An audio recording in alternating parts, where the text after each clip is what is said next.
Здравейте, приятели! Днеска съм монтирал една камера в село Огняново при брат Мишо Костов, пастора в Огняново.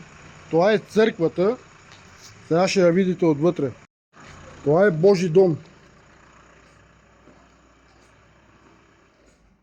Прекрасна църква. Пускам осветлението. Ето е църквата в село Огняново при брат Мишо Костов. Прекрасна църква за покаяние. Сега ще видите камерата, къде съм я монтирал. Ето е камерата за 3 обектива. Кабела минава от тук. Само че един друг приятел опитва се да я инсталира в телефона и вика няма сигнал. Как няма сигнал, приятелю? Няма сигнал. Който не разбира изобщо да не бара такива работи. Няма сигнал камерата.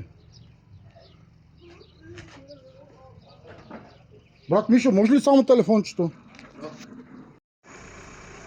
Няма сигнал камерата. Как да няма сигнал, приятелю?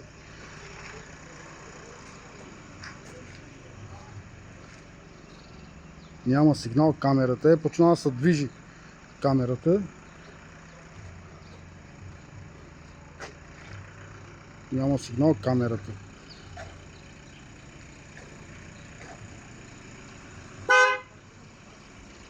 Това е пълно измишлютина, няма сигнал.